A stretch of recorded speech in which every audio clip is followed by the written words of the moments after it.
Sabe quando dizem que casa de família é abrigo, é refúgio? Pois comigo foi o contrário. O lugar que devia ser meu porto seguro foi onde aprendi o que é medo de verdade. E olha que eu era só uma menina, de vestido simples e trança mal feita, brincando de boneca no quintal de terra batida. Mas já naquela idade eu entendia, sem ninguém me explicar, que tinha coisas dentro daquelas paredes que não podiam ser ditas em voz alta. Meu nome é Camila Ferreira.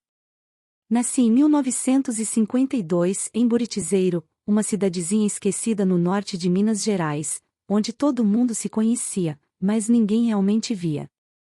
Hoje, com 72 anos, sentada na varanda da minha casinha modesta, sinto o cheiro do café fresco misturado com o das plantas que cultivo nos vasos. O vento traz lembranças que eu gostaria de enterrar, mas que insistem em voltar. Talvez esteja na hora de contar tudo. Não para buscar pena, mas porque sei que ainda tem muita menina por aí, escondendo o mesmo tipo de ferida, achando que é a única. Na minha infância, a casa tinha 3 cômodos, uma sala apertada que servia para tudo, o quarto dos meus pais e o quartinho dos fundos onde eu dividia a cama com meu irmão mais velho, o Marcelo. Ele era 5 anos mais velho. Moreno, alto, com aqueles olhos claros que não puxava de ninguém, na nossa família todo mundo tinha olho castanho. As vizinhas viviam dizendo que ele era bonito demais, que ia dar trabalho pras moças quando crescesse. Mal sabiam elas que o primeiro coração que ele destruiria seria o meu. Meu pai, o seu Antônio Ferreira, era funcionário público na prefeitura, mas a gente nunca entendia bem o que ele fazia. O que sabíamos era o cheiro de cachaça que vinha junto com ele ao fim do dia. Quando estava de bom humor, simplesmente me ignorava. Mas quando vinha irritado, nesses dias o silêncio era minha melhor arma. Minha mãe, Dona Lourdes, coitada, parecia carregar o peso do mundo nos ombros. Pequena, sempre de coque apertado e mãos ásperas de tanto lavar roupa pros outros. Ela tentava me proteger, eu sei que tentava. Mas contra o pai não tinha voz. Contra o irmão, não tinha coragem. No começo, quando eu era bem pequena, o Marcelo até parecia um irmão comum. Me ensinava a pescar no córrego atrás de casa, me ajudava a subir nas árvores, às vezes até me defendia dos meninos da rua. Mas conforme fui crescendo, algo mudou. Começou com coisas pequenas, fáceis de disfarçar. Um abraço que durava mais do que devia. Uma mão que escorregava pelo meu braço até alcançar lugares onde não tinha por que estar. Eu não entendia. Tinha 8 anos. Achava que carinho de irmão era assim. Mas o desconforto crescia dentro de mim. Uma noite, minha mãe entrou no nosso quarto e viu Marcelo deitado na minha cama. Vai pro seu canto, menino. Ela falou firme, mas sem levantar a voz. Ele resmungou qualquer desculpa, que tinha medo do trovão, que estava com frio, que sentia saudade dos tempos de criança. E ela acreditou. Ou fingiu acreditar. Eu olhei pro rosto dela e vi. Vi que ela sabia. Vi o medo estampado nos olhos dela, o mesmo que já queimava no meu peito. Ela apenas sussurrou. Fica quietinha, minha filha. Vai passar. Mas não passou. A cada semana, as visitas dele ao meu lado ficaram mais frequentes. Primeiro só sentava na beira da cama, passava a mão no meu cabelo, dizia coisas que eu não sabia se eram elogios ou ameaça.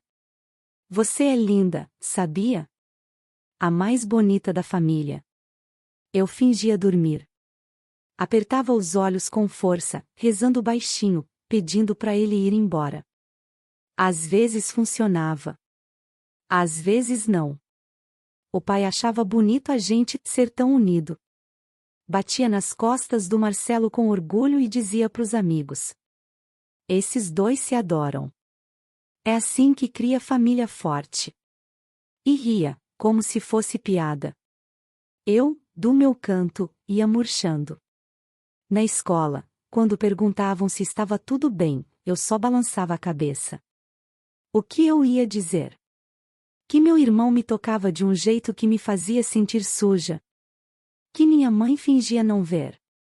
Que meu pai me chamava de erro de cálculo quando achava que ninguém escutava. Quem ia acreditar numa menina de 9 anos? Foi numa Páscoa que tudo mudou de vez. Minha mãe tinha costurado para mim um vestido amarelo simples, mas bonito. A casa cheia de parentes, gente elogiando como eu estava virando mocinha. Eu não entendia muito bem o que isso queria dizer, mas percebi nos olhos do Marcelo algo diferente. Um brilho estranho, quase de raiva. Quando todo mundo saiu pro quintal, ele me puxou pro canto. Tá se achando, é? Querendo aparecer pros outros? Fiquei sem entender. Eu só queria comer meu pedaço de bolo em paz. Você é minha, ele sussurrou, com os dedos apertando forte meu braço. Só minha. Naquele momento, eu não sabia o que aquilo significava. Mas senti o medo frio subindo pela espinha, como se alguém tivesse apagado a luz dentro de mim. E entendi, pela primeira vez, que dentro daquela casa eu estava sozinha. Depois daquela Páscoa, nunca mais fui a mesma. O Marcelo parecia ter encontrado um jeito novo de me olhar, como se não fosse mais meu irmão, mas dono de alguma coisa que só ele podia tocar. Eu tentava ficar o mais longe possível dele, mas a casa era pequena demais. 3 cômodos, paredes finas, portas que não trancavam.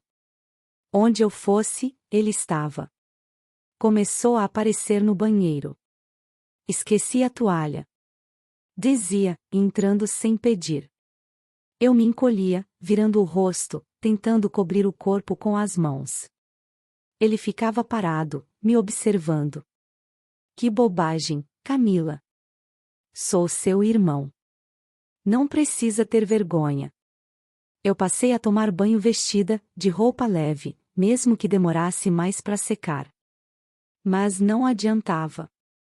O trinco do banheiro vivia quebrado, e ninguém consertava. De noite, era pior.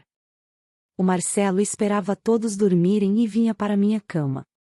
No começo, só se deitava ao meu lado, dizia que tinha pesadelo, que queria conversar. Passava a mão no meu cabelo, fazia promessas estranhas. Vou sempre cuidar de você. Nunca vou deixar ninguém te machucar.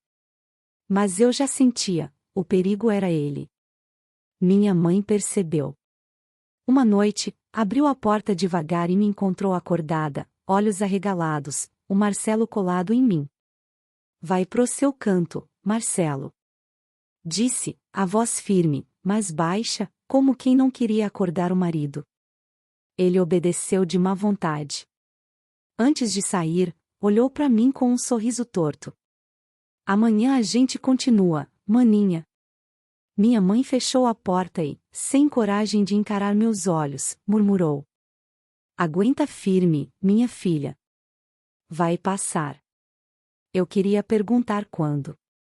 Mas fiquei muda. Meu pai, o seu Antônio, não percebia nada, ou não queria perceber.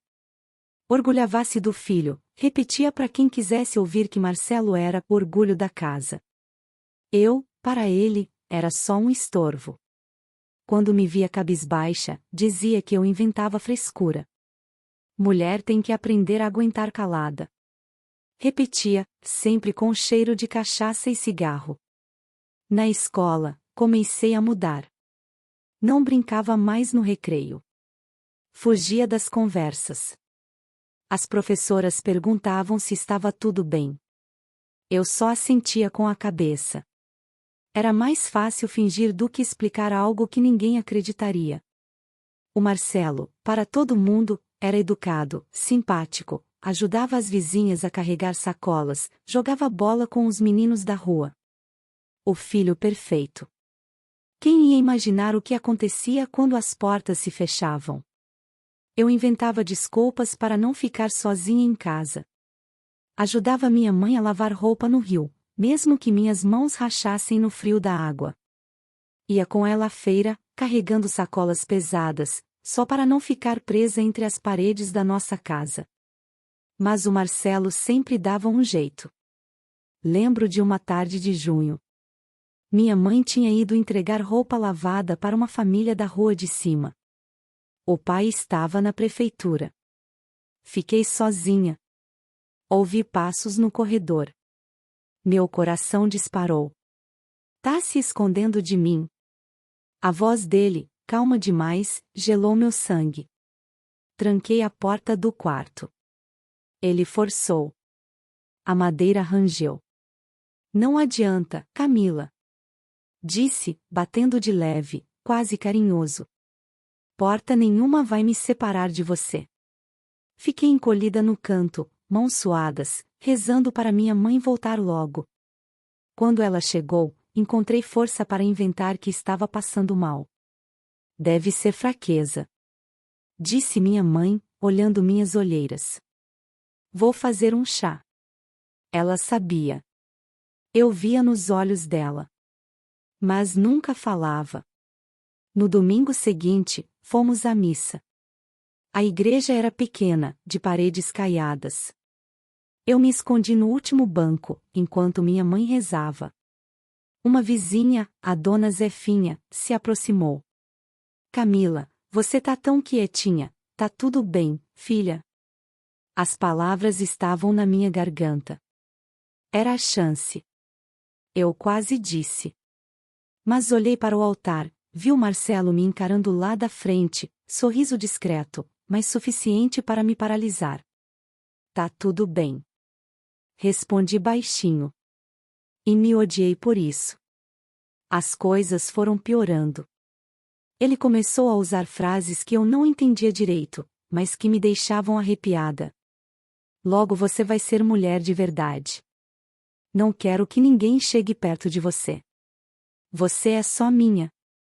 Eu tinha 10 anos quando a sensação de estar presa se tornou constante.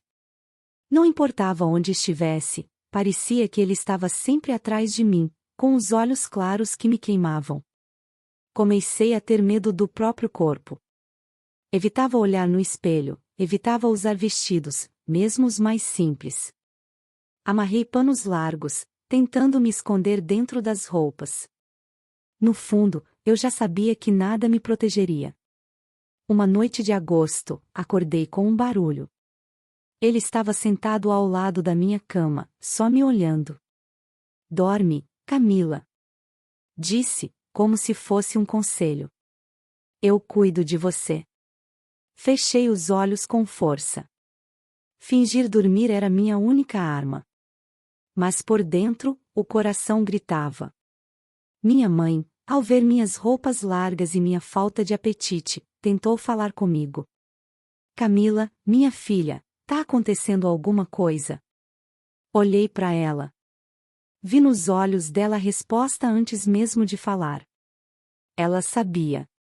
Mas o medo dela era maior que o meu. E eu entendi, com apenas 10 anos, que ninguém ia me salvar. Eu tinha acabado de completar 11 anos quando percebi que já não havia como escapar. Naquela manhã, minha mãe tinha feito um bolo simples de fubá, dizendo que menina nessa idade já não precisa de festa, só de juízo. O pai chegou do trabalho cedo, irritado porque a comida não estava pronta.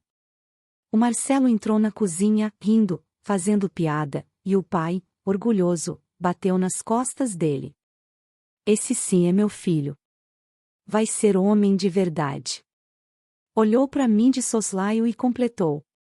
Já é sair, só dá trabalho. Senti a cara queimar, mas fiquei calada. Aprendi cedo que responder só piorava as coisas.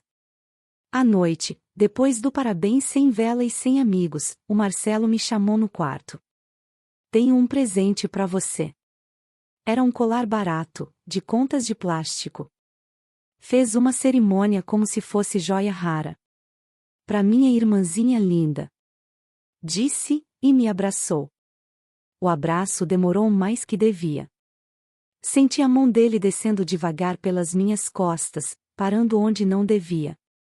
Olhei para minha mãe, em pânico. Ela desviou o olhar, fingindo não ver. Naquela noite, acordei com ele ao meu lado. Agora você já é mocinha, Camila. Sussurrou. Eu tremia tanto que mal conseguia respirar. Tentei gritar, mas ele tampou minha boca com a mão. Fica quieta.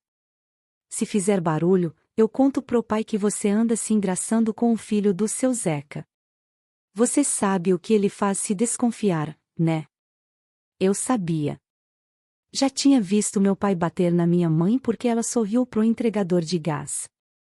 Dias inteiros ela ficou de cama, o rosto inchado. Então fiquei quieta. Mordi o travesseiro e deixei as lágrimas correrem em silêncio. No dia seguinte, não conseguia andar direito. Minha mãe percebeu. Que foi, Camila? Inventei que tinha caído no quintal. Ela não perguntou mais nada. Só trouxe uma bacia com água morna e passou um pano nas minhas pernas, a mão tremendo. Não disse nada. Mas as lágrimas que caíram no meu braço me disseram tudo. A partir daquela noite, virou rotina. Ele vinha sempre que queria. Eu aprendi a me desligar. De olhos fechados, fingia que estava em outro lugar. Imaginava que voava, que estava longe dali, em qualquer canto onde ninguém pudesse me tocar. Era assim que eu sobrevivia. Na escola, virei um fantasma. Parecia que minha alma ficava trancada em casa enquanto só o corpo ia estudar. As professoras perguntavam, e eu respondia que estava tudo bem. O Marcelo, do lado de fora, continuava sendo bom rapaz, ajudava velhinhas, carregava sacolas, jogava bola. Todos elogiavam meu irmão. Eu, por dentro, queria gritar, se soubessem. Mas a voz nunca saía. Com 12 anos, comecei a perceber mudanças no meu corpo. Os seios pequenos surgindo, as curvas tímidas. E com elas, o olhar dele ficou ainda mais pesado. Tá ficando mulherzinha mesmo. Dizia, sorrindo torto. Agora é que ninguém mais vai te tirar de mim. Eu tremia por dentro. Passei a evitar sair de casa sem a companhia da minha mãe. Mas mesmo ela já parecia cansada demais para resistir. Um dia, no rio, enquanto lavávamos roupa, arrisquei. Mãe, eu tenho medo. Ela parou de esfregar a peça, olhou rápido para os lados e sussurrou. Não fala disso, Camila. É pecado. Pecado de quem? Perguntei, sem coragem de encarar os olhos dela. Ela ficou em silêncio, esfregando a roupa como se quisesse apagar o que eu tinha dito. Naquele momento, entendi. Não adiantava mais pedir ajuda. Eu estava sozinha. No fim daquele ano, veio a festa de Natal. A casa cheia, mesa simples, mas farta para nossos padrões, arroz, frango assado, farofa. As primas elogiavam meu vestido vermelho. Como você cresceu, Camila. Tá ficando moça. Senti o olhar dele de longe, aquele olhar possessivo que me prendia mais do que correntes. E soube, antes mesmo da noite acabar, que nada mudaria. Naquela madrugada, deitada com o coração disparado, ouvi passos no corredor. O medo já era tanto que meu corpo começou a tremer sozinho, antes mesmo dele abrir a porta. Feliz Natal, maninha! Sussurrou, a voz baixa, mas cortante. Presente de verdade é o que ninguém pode te tirar. E eu percebi, estava presa numa prisão invisível, onde as grades eram feitas de silêncio, e a chave, ninguém queria usar. Eu tinha 12 anos quando meu corpo começou a me trair. Era como se cada mudança anunciasse, sem que eu quisesse, que já não era mais criança. Meus seios despontavam tímidos, minhas ancas se alargavam devagar, e cada sinal parecia acender nos olhos do Marcelo um brilho ainda mais doente. Tá ficando mulherzinha, Camila. Dizia ele, com aquele sorriso que me dava calafrios. Eu queria desaparecer dentro das roupas largas que usava. Amarrava panos para esconder o que surgia. Mas quanto mais eu tentava me ocultar, mais ele parecia reparar. Uma noite, acordei com o barulho da porta rangendo. Ele entrou devagar, sentou na beira da minha cama. Você sabe que é minha, né? Sussurrou. Eu fingia dormir, mas o coração batia tão forte que parecia querer saltar do peito. Não precisa ter medo. Ele continuou, passando a mão no meu cabelo. Ninguém nunca vai te querer como eu quero. As palavras me feriram mais que qualquer gesto. Depois daquela noite, não precisei mais fingir. Meu corpo começou a reagir sozinho. Enjoo de manhã, tontura ao meio-dia, cansaço que não passava. Achei que era fraqueza. Mas logo percebi que não era. Um dia, ao me ajudar a lavar roupa, minha mãe notou. Camila, você tá diferente. Tá pálida, vive com a mão no estômago. Eu desviei o olhar, mas ela insistiu. Naquela tarde, me chamou no quarto e fechou a porta. Fala a verdade, minha filha. Tentei negar. As lágrimas vieram antes das palavras. Eu não queria, mãe. Eu juro que não queria. Ela me abraçou forte, como não fazia há anos. Senti o corpo dela tremer contra o meu. Meu Deus, Camila. Ficamos ali, as duas, chorando em silêncio. Ela sabia. Talvez sempre tivesse sabido. Mas agora não dava mais para fingir. Na semana seguinte, o enjoo só aumentou. Minha barriga ainda era pequena, mas eu sabia. O corpo de menina carregava algo que não tinha escolhido. E a cada dia o peso dentro de mim crescia, junto com o medo. Minha mãe começou a me dar panos largos para amarrar na cintura. Para disfarçar, filha. Passava óleo na minha barriga escondida, enquanto murmurava rezas baixinho. Mas nunca falava em voz alta o que nós duas sabíamos. O Marcelo parecia não perceber. Ou fingia não perceber. Continuava me procurando, como se nada tivesse mudado. Você continua sendo minha. Repetia, os olhos claros cravados em mim. Eu queria gritar, mas a voz não saía.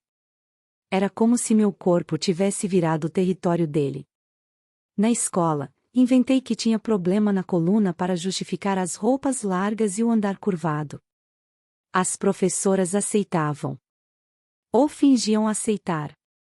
Eu evitava os olhares, me escondia nos cantos, rezava para que ninguém notasse a verdade que crescia em silêncio dentro de mim. Foi numa manhã de março que meu pai desconfiou. Eu estava no quintal, tentando estender roupas, quando ele entrou de repente. Seus olhos foram direto para minha barriga. Que é isso, Camila? Congelada, segurei o lençol contra o corpo. Nada, pai. Nada, é. A voz dele saiu baixa, perigosa. Minha mãe correu, se colocando entre nós. É só fraqueza, Antônio. Eu tô cuidando. Ele me olhou de cima a baixo, como se pesasse cada gesto. Depois cuspiu as palavras. Se eu descobrir que essa menina me envergonhou, juro que boto pra fora de casa. Meu coração quase parou. E ali entendi que, se a verdade viesse à tona, eu não seria vítima. Eu seria culpada. Naquela noite, deitada, acariciando a barriga que começava a despontar, fiz a primeira promessa da minha vida. Eu vou proteger você, custe o que custar. Mesmo que eu tivesse que me calar para sempre. O tempo parecia correr contra mim. Cada semana, minha barriga crescia, e ficava mais difícil esconder. Minha mãe fazia de tudo, me dava vestidos largos, mandava eu andar curvada, preparava chás para aliviar os enjoos. Mas era só questão de tempo até que alguém percebesse. Uma tarde de abril, enquanto eu ajudava a varrer a sala, meu pai entrou mais cedo do trabalho. O suor escorria da testa dele, o cheiro forte de cachaça enchia o ar. Que trapo é esse que você tá usando, menina? Perguntou, apontando pro vestido largo. Antes que eu respondesse, o olhar dele caiu na minha barriga. O silêncio que veio depois foi pior do que qualquer grito. Levanta esse pano. Ordenou, a voz baixa, mas firme. Eu congelei. Levanta. Repetiu, batendo a mão na mesa. Com as mãos trêmulas, obedeci. O pano caiu, revelando a curva que já não dava mais para disfarçar. Ele ficou imóvel por alguns segundos, depois o rosto ficou vermelho, quase roxo. De quem é? Nenhum som saiu da minha boca. Tô perguntando, Camila. De quem é essa vergonha? Minha mãe tentou intervir. Antônio, calma. O tapa que ela levou fez ecoar pela casa. Cala a boca, Lourdes. Depois voltou para mim, os olhos faiscando. Fala, menina. De quem é? Eu tremia tanto que mal conseguia ficar de pé. Antes que eu dissesse qualquer coisa, ouvi passos atrás dele. Era o Marcelo. Encostou no batente da porta, os braços cruzados, o olhar frio. Eu sei quem é, pai. Disse, calmo demais. Meu coração disparou. É aquele moleque da oficina, o Tiago. Já vi os dois conversando. Aposto que foi ele. Meu pai arregalou os olhos. O filho do seu Pedro? Marcelo assentiu, sem piscar. Eu tentei avisar a senhora, mas ela não acreditou. Seu desgraçado. Meu pai berrou, e saiu cambaleando em direção à porta, como se fosse atrás do rapaz. Eu fiquei parada, o corpo gelado, olhando para minha mãe. Ela chorava em silêncio, o rosto inchado do tapa. Por que você não falou a verdade, filha? Minha voz saiu quase sem ar. Ia adiantar? Ela baixou a cabeça. Nós duas sabíamos que não. Nos dias seguintes, a cidade inteira ficou sabendo. Meu pai espalhou que eu tinha sido seduzida pelo filho do Pedro. A família do rapaz, envergonhada, jurava que não era verdade, mas ninguém acreditava. Pouco depois, eles foram embora. Fugiram das fofocas, das ameaças, da humilhação. Eu virei a vergonha oficial da família. As vizinhas cochichavam quando eu passava. As professoras, antes preocupadas, agora só me olhavam com reprovação. Minha mãe tentava me proteger, mas era como lutar contra um rio que não para de correr. E o Marcelo, ele continuava me procurando, talvez até com mais frequência, agora que eu estava presa dentro de casa. Tá vendo o que acontece quando tenta me desafiar? Ele sussurrava, cada vez que me encurralava. Agora ninguém mais vai querer você. É só minha. À noite, eu segurava a barriga, tentando imaginar como proteger aquela vida que crescia dentro de mim. Eu não queria que fosse dele. Não queria que tivesse nada dele. Mas ao mesmo tempo, era um bebê. Inocente. Sem culpa. E era a única coisa que ainda me fazia querer continuar respirando. No fundo, eu sabia, se quisesse salvar meu filho, teria que encontrar uma saída. Mas como fugir de uma prisão onde até as paredes pareciam me vigiar? O tempo corria e minha barriga já não deixava espaço para desculpas. As roupas largas mal disfarçavam, e cada olhar atravessado das vizinhas me fazia querer desaparecer. Meu pai quase não me dirigia a palavra. Quando olhava, era só para cuspir palavras que cortavam mais que faca. Vergonha. Desgraça. Castigo de Deus.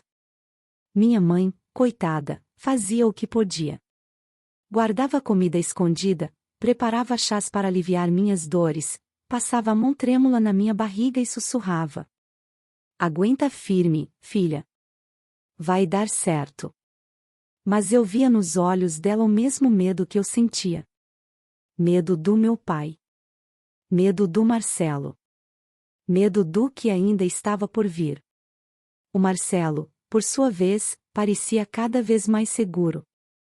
Me cercava nos cantos da casa, encostava a mão no meu braço, falava baixo, com um sorriso cínico. Não adianta fingir, Camila. Esse filho é meu. Sempre vai ser. Eu me encolhia, protegendo a barriga com as mãos. Ele ria. Não importa o que digam. Você é minha. Sempre foi. Sempre será. À noite, eu dormia mal. Qualquer barulho no corredor me fazia pular da cama, o coração disparado.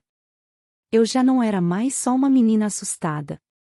Agora era uma menina com um bebê para proteger. E isso me dava uma força estranha, que eu mesma não reconhecia.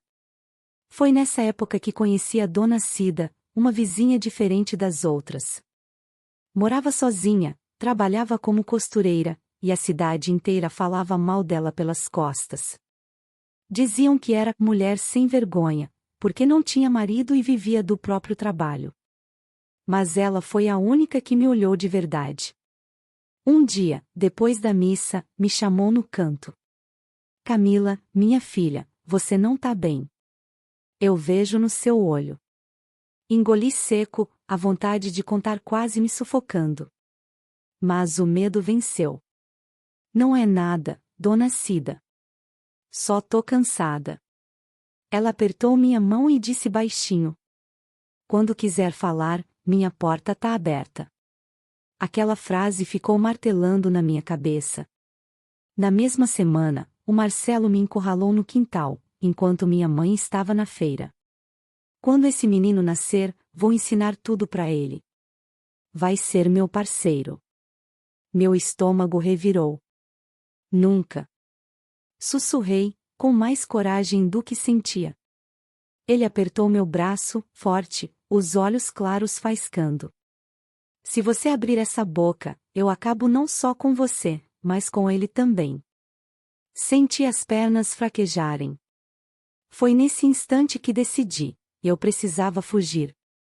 À noite, deitada, enquanto acariciava a barriga, comecei a planejar.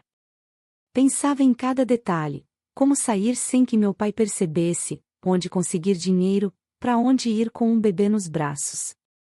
Era quase impossível. Mas impossível era ficar. Comecei a guardar moedas que encontrava nos bolsos das calças do meu pai quando lavava roupa. Pequenas, mas eram o começo de um fundo escondido.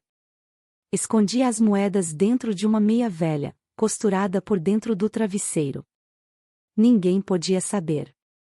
Na feira, passei a prestar atenção nas carroças que saíam cedo para outras cidades. Imaginava-me enfiando numa delas, o bebê no colo, sumindo estrada fora. Mas só imaginar já me fazia tremer. Se meu pai descobrisse, se o Marcelo desconfiasse, eu sabia o que me esperava. E não era pouca coisa. Um domingo, depois da missa, Dona Cida me encontrou de novo. Camila, você não pode continuar assim. Eu engoli em seco, os olhos marejados. Eu quero ir embora, Dona Cida. Sussurrei, quase sem ar. Ela me olhou fundo, segurando minhas mãos. Então você vai. Mas precisa ser esperta. E para onde? Perguntei, o coração batendo forte. Deixa comigo. Eu conheço gente em Montes Claros. Lá você pode começar de novo. Senti uma chama acender dentro de mim. Pela primeira vez em muito tempo, uma esperança. Mas esperança tem preço. E eu sabia que a minha custaria mais caro do que eu podia pagar. A decisão de fugir me queimava por dentro noite e dia. Cada choro abafado dentro do travesseiro, cada ameaça do Marcelo sussurrada no escuro, cada olhar de desprezo do meu pai me empurrava mais perto da beira. Eu não tinha escolha. Ou saía dali, ou acabaria enterrada viva dentro daquela casa. Foi numa manhã abafada de julho que tomei coragem. O bebê já mexia forte na minha barriga, e eu sabia que não podia esperar mais. Juntei as moedas escondidas no travesseiro, enrolei numa trouxinha junto com um pano limpo e uma garrafa pequena de água. Olhei para minha mãe, que lavava roupa no tanque, as mãos calejadas, os olhos cansados. Mãe, comecei, mas engoli as palavras. Se eu contasse, ela poderia me impedir. Ou pior, meu pai descobriria. Então calei e fui. Esperei o pai sair cedo para a prefeitura e o Marcelo ir jogar bola com os amigos. Coloquei um vestido solto, peguei a trouxa escondida, respirei fundo e abri o portão. O coração parecia querer explodir. 1 passo.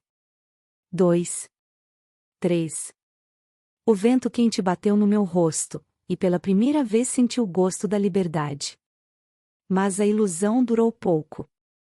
Aonde pensa que vai, Camila? A voz me congelou. Me virei devagar. Marcelo estava encostado no batente do portão, o sorriso frio, os braços cruzados. Vai fugir de mim, é? Tentei disfarçar, as pernas tremendo.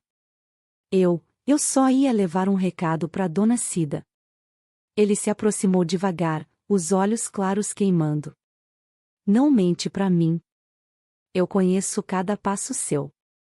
Arrancou a trouxa da minha mão, abriu, viu as moedas. O sorriso aumentou. Eu sabia. Antes que eu reagisse, ele me empurrou de volta para dentro de casa. A porta bateu atrás de nós, e o barulho ecoou como sentença. Você acha que pode escapar, Camila? Disse baixo, quase um sussurro. Enquanto eu respirar, você é minha. Aproximou o rosto do meu.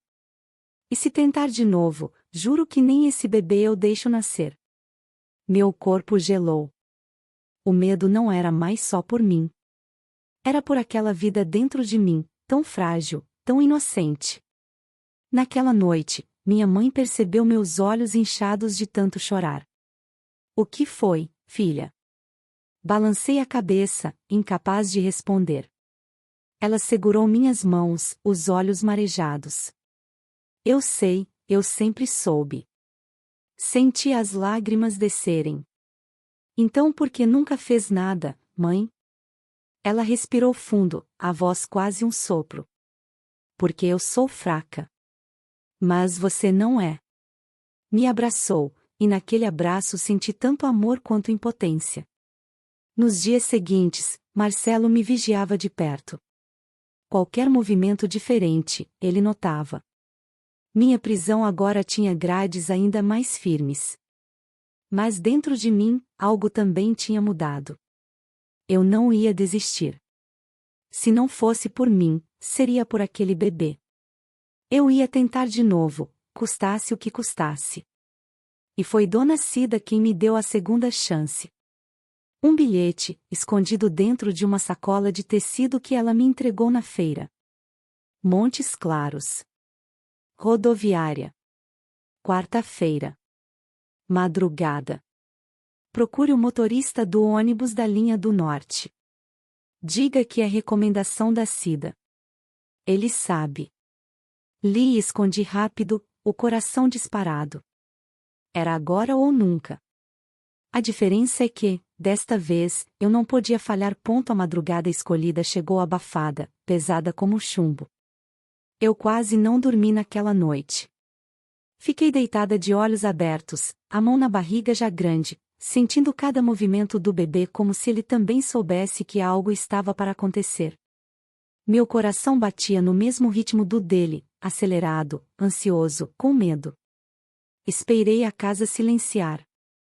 O ronco pesado do meu pai vinha do quarto da frente. Do Marcelo, nada, ele tinha bebido até tarde e caíra no sono profundo. Minha mãe estava acordada, eu sabia. Senti o barulho suave dos passos dela na cozinha. Levantei devagar, vestindo um vestido simples, peguei a sacola com as poucas coisas que tinha preparado e caminhei até a cozinha. Ela estava lá, sentada, a cabeça apoiada nas mãos, os olhos vermelhos. Quando me viu, não se assustou. Eu sabia que ia tentar de novo. Disse baixinho. Mãe? As lágrimas vieram antes das palavras.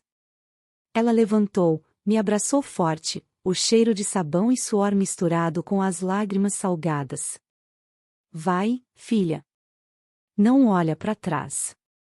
E a senhora? Eu não posso. Mas você pode. Tocou minha barriga. Ele precisa de você.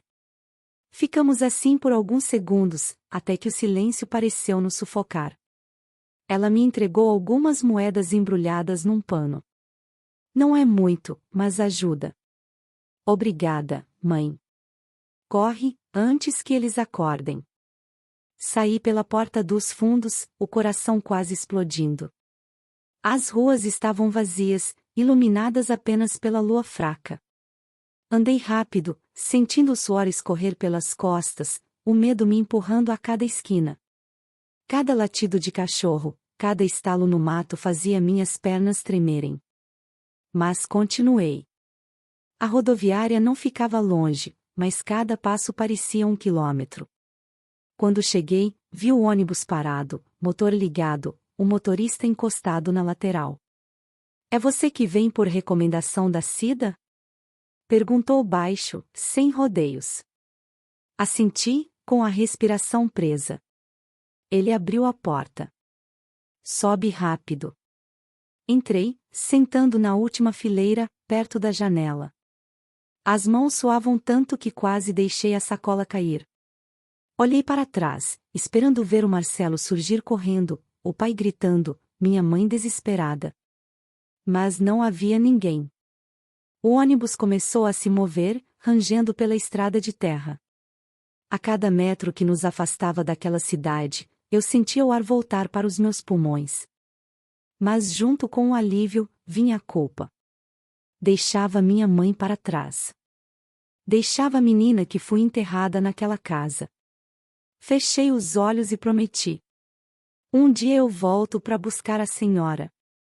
Um dia. A viagem parecia interminável. Cada balanço do ônibus me lembrava que eu carregava uma vida dentro de mim. As mãos na barriga, o coração apertado. Eu sabia que nada seria fácil. Chegaria sem dinheiro, sem lugar, sem ninguém. Mas chegaria livre. E isso já era tudo. Quando o sol nasceu, vi pela janela a paisagem mudar. Era outro mundo, outro começo. Encostei a cabeça no vidro, sentindo as lágrimas escorrerem silenciosas. Não de tristeza, mas de esperança. Nós conseguimos, meu filho. Sussurrei baixinho. Agora é só eu e você. Ele mexeu, como se respondesse. Sorri pela primeira vez em muito tempo. Naquele instante, percebi, o passado nunca deixaria de existir. As cicatrizes ficariam comigo até o último dia da minha vida. Mas a partir dali, eu tinha escolhido. E escolhi viver. Por mim. Por ele.